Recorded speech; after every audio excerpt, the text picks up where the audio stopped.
வணக்கம் சொந்தங்களே. நாளைக்கு அத்தை வியாபாரத்துக்கு போகிறதுக்காக நம்மளும் லட்டு ராகி மாவில் எள்ளுருண்டையும் செய்ய போகிறோம். வாங்க பார்க்கலாம்.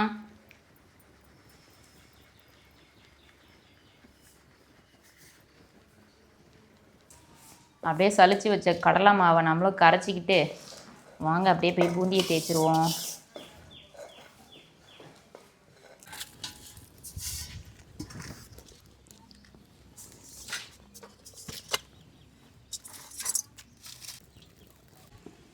பாருங்கள், அப்படியே இந்தளவுக்கு நல்லா கெட்டியாக கட்டி இல்லாமல் நல்லா கரைச்சி எடுத்துக்கலாம். வாங்க அப்படியே எண்ணெய் காஞ்சிருச்சு. நம்மளும் அப்படியே பூந்தி கரண்டியில் எடுத்து விட்டா நல்லா குண்டு குண்டான பூந்தி.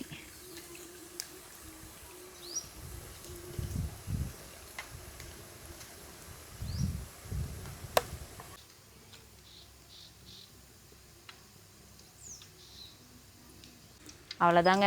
நம்ம லட்டுக்கு வந்து அதிகம் நல்லா முறுமுறுப்பாக வேக தேவையில்லை. ஒரு அரை வேக்காட்டோடு எடுத்தால் போதும்.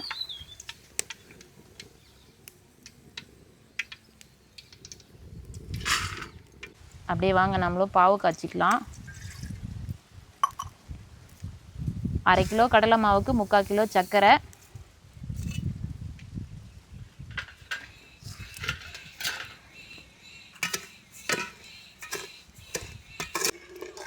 இதுக்கு 100 மில்லி அளவு தண்ணி ஊற்றினா போதுங்க. இதுவும் நல்லா கொதிக்கிட்டோம்.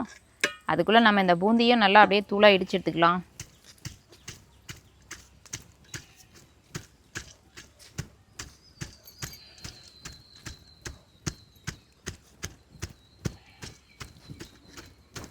அவ்வளோதாங்க, நல்லா பாவு காஞ்சிருச்சு. பாவுனோட பதம் பாருங்கள். இந்த அளவுக்கு நல்லா அப்படியே கொழு கொழுன்னு இருந்தால் போதும். அவ்வளோதான், இறக்கி வச்சு நம்மளும் பூந்தியை போட்டுடலாம்.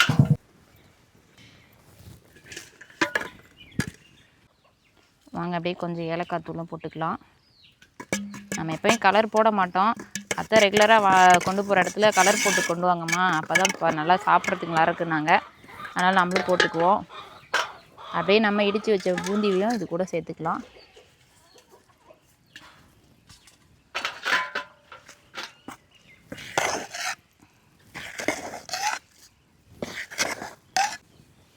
அப்படியே பாருங்கள், அத்தையும் லட்டு பிடிக்க ஆரம்பிச்சிட்டாங்க. இது கூட நெய்யில் வறுத்து போட்ட முந்திரி, திராட்சை எல்லாத்தையும் போட்டு கொஞ்சம் வாசனைக்கு நெய்யும் ஊற்றி அவங்களும் உருண்டை பிடிக்க ஆரம்பிச்சிட்டாங்க. வாங்க அப்படியே நம்மளும் ராகி எடையை தட்டிடலாம். அரிசி மாவில் செய்கிறத விட அந்த ராகி மாவில் செய்கிறது ரொம்ப டேஸ்ட்டாகவே இருக்குங்க.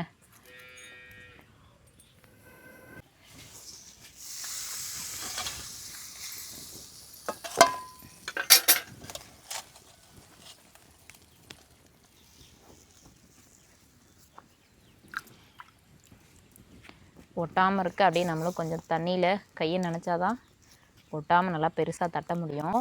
நம்ம இது போல் எள்ளுருண்டைக்கு ராகியில் இடித்து சாப்பிட்றது தாங்க டேஸ்ட்டே இருக்கும்.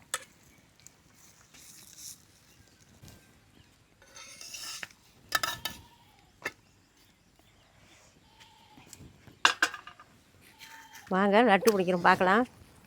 கலர் போட்டிருக்குது. கலர் போட்டு தான் கொண்டு வர சொல்கிறாங்க.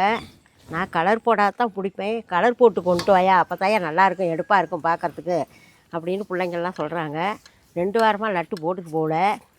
ஆயா இந்த வாரம் லட்டு கொண்டுட்டு வரணும் அப்படின்னு பிள்ளைங்க சொன்னாங்க. 4, 5, 2 வாங்குவாங்க. அப்புறம் நம்மளும் சரி அவங்க கேட்குறத நம்மளும் கொண்டுட்டு போய் கொடுக்குறோம்.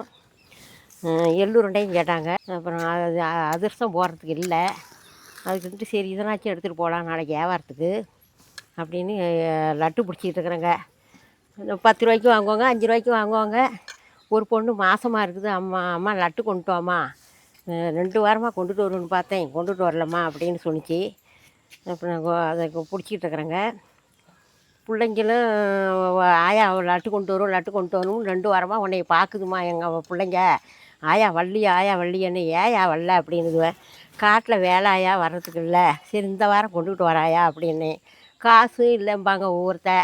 காசு இல்லாட்டி போனால் போகுதாயா, 10, 5க்கு வாங்குறீங்க, வாங்கி கொடு, அடுத்த வாரம் தான் கொடுக்கறது, பிள்ளைங்க ஏமாந்து போடும், வாங்கி கூடாயான்னு நானும் கொடுத்துட்டு வருவேன், கடனும் கொடுத்துட்டு வருவேன். போனாலும் இங்கேருந்து போனாலும் ஒவ்வொருத்தர் வந்து இறக்க மாட்டேங்கிறாங்க. போய் இங்கேருந்து நான் கஷ்டப்பட்டு தூக்கிட்டு போகிறேன், தூக்கிட்டு போய் வந்து இறக்கி விடுங்க அப்படின்னா இறக்கவே மாட்டேங்கிறாங்க. எனக்கு மூச்சு வாங்குது, ஒன்றும் முடியல. அப்புறம் ஐயோ அந்த அம்மா பாவம், பக்கத்து விட்டம்மா ஐயோ நின்றுக்கிட்டு இருக்குது அப்படின்னு சொல்லி ஃபுல்லாக அரியா ஃபுல்லாக ஒடியாந்து ஆயாண்டு கை காட்டுது. அதுக்கு பிள்ளைங்களுக்கு இருக்கிறது கூட பெரியவங்களுக்கு இல்லை. வாங்க அப்படியே நம்மளும் கேவுருடைய தட்டி எடுத்தாச்சு. கொஞ்சம் எள்ளையும் நல்லா வறுத்து எடுத்துக்கலாம்.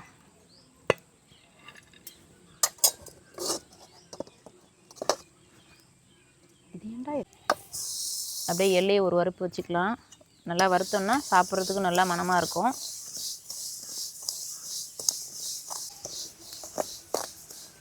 எள்ளும் நல்லா வறுந்துருச்சு. வாங்க அப்படியே போய் நம்மளும் இடிக்க ஆரம்பிச்சிடலாம்.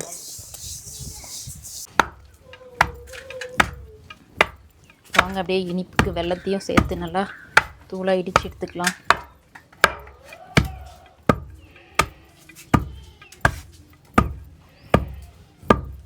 வாங்க அப்படியே எல்லையும் போட்டு நல்லா இடித்து எடுத்துக்கலாம். இது மிக்சியிலையும் அரைக்கலாம், ஆனால் ரொம்ப பின்னிக்கும். நம்ம உரலையே இடித்து எடுத்துக்கலாங்க.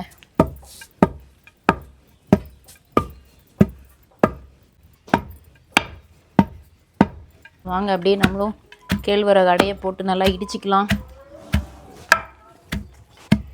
இந்த கேழ்வரகு அடையில் நம்ம எள்ளுருண்டை செஞ்சு சாப்பிட்றதே அவ்வளோ ஒரு உடம்புக்கு சத்தும் கூட, ரொம்ப டேஸ்ட்டாகவும் இருக்கும்.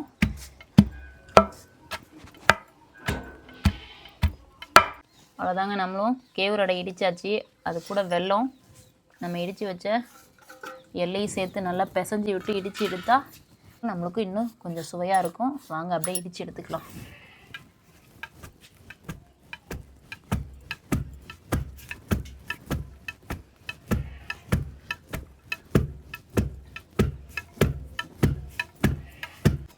அவ்வளோதாங்க, அப்படியே நம்மளும் எள்ளுருண்டை இடித்து எடுத்தாச்சு. வாங்க அப்படியே உருண்டையை உருட்டிக்கலாம்.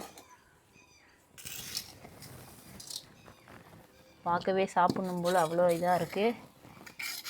கேழ்வரகு மாவில் செய்கிறதே கொஞ்சம் நல்லா பிசு பிசுன்னு இருக்கும். சாப்பிடவும் நல்லாயிருக்கும் டேஸ்ட்டாக. வாங்க அப்படியே எள்ளுருண்டையே ரெடி ஆயிடுச்சு. வாங்க அப்படியே நம்மளும் உருண்டையை பிடிச்சிக்கிட்டே வேலையை ஆரம்பிச்சிடலாம். உருண்டை பிடிக்கிற வேலையும் எப்படிக்கா காட்டில் இவ்வளோ வேலையும் நல்லா இவ்வளோ சுறுசுறுப்பாக செய்கிறீங்க, உங்களுக்கு டயர்டே இல்லையான்னு நிறைய பேர் கேட்டிருந்தாங்க. நம்மளும் அப்பப்போ முருங்கைக்கீரை சூப்பு, முருங்கைக்கீரை அடை, இது போல் எள்ளுருண்டை, அதுவும் கேழ்வரகு மாவில் செய்கிறதுனா இன்னும் நமக்கு உடம்புக்கு ரொம்ப நல்லது, சத்தும் கூட.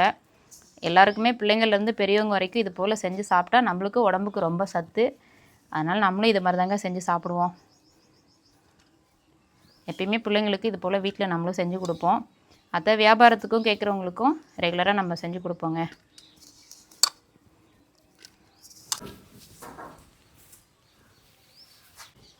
அதான் அப்படியே நம்மளும் கேழ்வரகு அடையில் செஞ்ச எள்ளுருண்டையும் பிடிச்சாச்சு, லட்டும் பிடிச்சாச்சு. வாங்க அப்படியே நம்மளும் சாப்பிட்லாம்.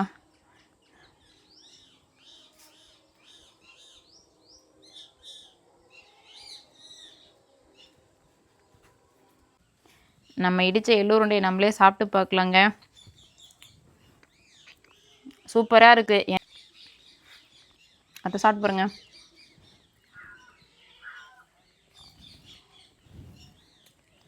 இந்த அப்படியே இதோட நம்ம என்ன இந்த இனிப்பு சுவையோடு சேர்த்து சாப்பிடும்போது லட்டு செம்ம சூப்பராக இருக்குது. வாங்க, அவ்வளோதான், சாப்பிட்டு முடிச்சாச்சு.